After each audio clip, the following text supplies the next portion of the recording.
안녕하십니까? 고린도후서 43번째 시간, 하나님의 일꾼은 품성의 기본을 갖추어야 합니다. 하나님의 일꾼은 품성의 기본을 갖추어야 합니다 라는 제목으로 하나님 말씀 증거하도록 하겠습니다. 본문의 말씀 고린도후서 6장 4절부터 있는 말씀 함께 읽습니다. 오직 모든 일에 하나님의 일꾼으로 자천하여 많이 견디는 것과 환난과 궁핍과 곤란과 매맞음과 갇힘과 요란한 것과 수고로움과 자지 못함과 먹지 못함과 깨끗함과 지식과 오래 참음과 자비함과 성령의 감화와 거짓이 없는 사랑과. 바울은 하나님의 일꾼으로 견디며 살아가는 외적인 자질을 4절과 5절에서 9가지로 이야기하고 있습니다. 그리고 6절과 7절에는 하나님의 일꾼으로 또한 하나님의 사도로 살아가는 내적인 자질과 영적인 자질을 계속해서 이야기하고 있습니다. 오늘은 지난 시간 하나님의 일꾼으로서 외적인 자질을 이야기한 데 이어 내적인 자질을 돌아보고 하나님의 일꾼으로 새롭게 외적으로나 내적으로 단장해 나가는 시간이 되기를 간절히 바랍니다. 첫 번째는 깨끗함을 가져야 합니다. 6절입니다. 깨끗함과 지식과 오래 참음과 자비함과 성령의 감화와 거짓이 없는 사랑과. 6절의 깨끗하면 영적인 순결, 즉 두 마음을 품지 않는 것과 도덕적으로 올바른 행실을 이야기합니다.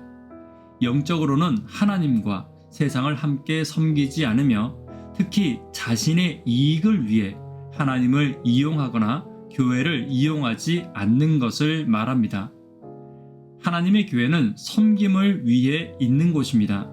이곳에서 자신의 존경을 위해 직분을 이용하거나 자신의 자랑과 인정받음을 위해 봉사하는 것은 두 마음의 가장 일반적인 모습입니다. 오늘 하나님의 일꾼으로 두 마음이 아닌 오직 하나님을 향한 하나의 마음으로 나아가는 저와 여러분 되기를 간절히 바랍니다. 두 번째, 하나님의 일꾼으로서의 내적 자질 두 번째는 지식을 따라 살아가야 합니다. 성경은 아는 것을 온전한 지식이라고 말하지 않습니다. 예수님을 알지만 따르지 않는 것은 참된 지식이 아닙니다. 예수님 당시의 유대인들은 예수님을 알고 예수님을 믿었지만 그분을 따르지는 않았습니다. 또한 바리새인들은 누구보다 예수님을 확신할 지식이 있었지만 오히려 그 지식 때문에 예수님을 오해하고 십자가에 못 박았습니다.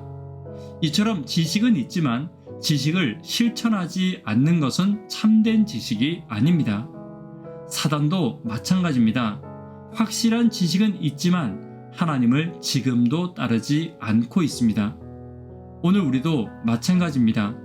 구원에 대한 지식이 있고 성경을 알고 있지만 그 아는 것에 따르지 않는 것은 지식이 없는 것보다 더 큰 죄를 가지고 있는 것입니다.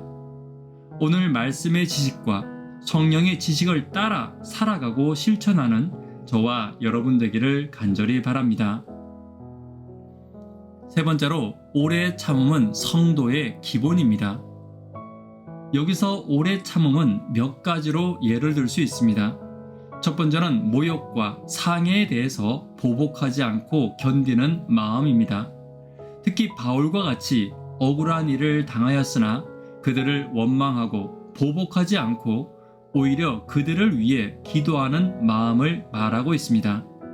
마치 자신의 손에 못 박는 군병들과 자신을 십자가에 못 박으라고 소리치는 군중들을 향하여 오히려 그들을 위해 기도하신 예수님과 같은 인내를 말하는 것입니다. 두 번째는 교회 안에서 발생하는 문제와 사명에 대한 인내를 말합니다.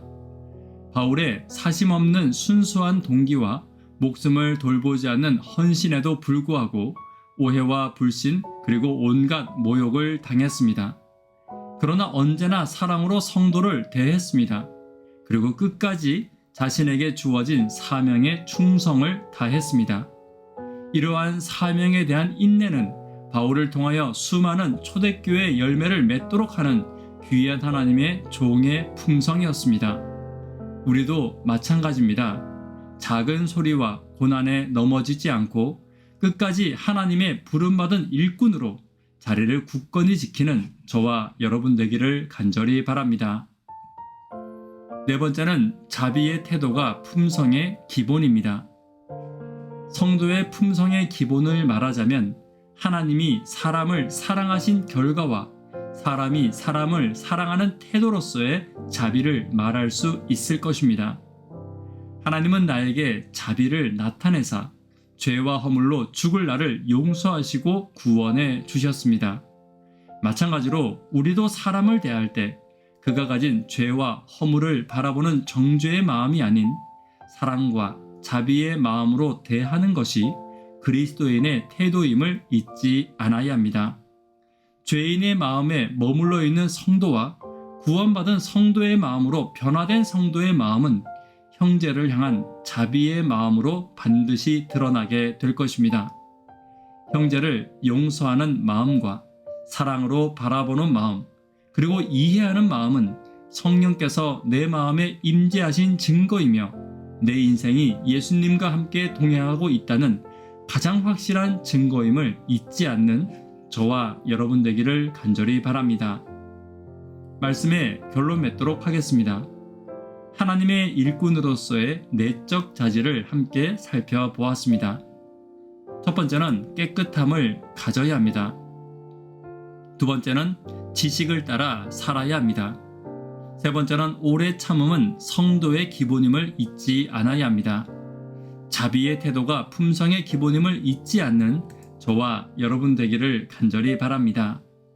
기도 제목 함께 나누도록 하겠습니다. 구도자분들을 위해 기도 부탁드립니다. 하루 10분 하나님과 함께 동역하기를 위해 기도 부탁드립니다. 학생, 청년, 어린이들을 위해 기도 부탁드립니다. 교회 환우분들을 위해 기도 부탁드립니다. 하나님의 일꾼으로서 내적 품성과 외적 품성의 완성을 위해 기도 부탁드립니다. 이 시간 개인적으로 기도하도록 하겠습니다. 감사합니다.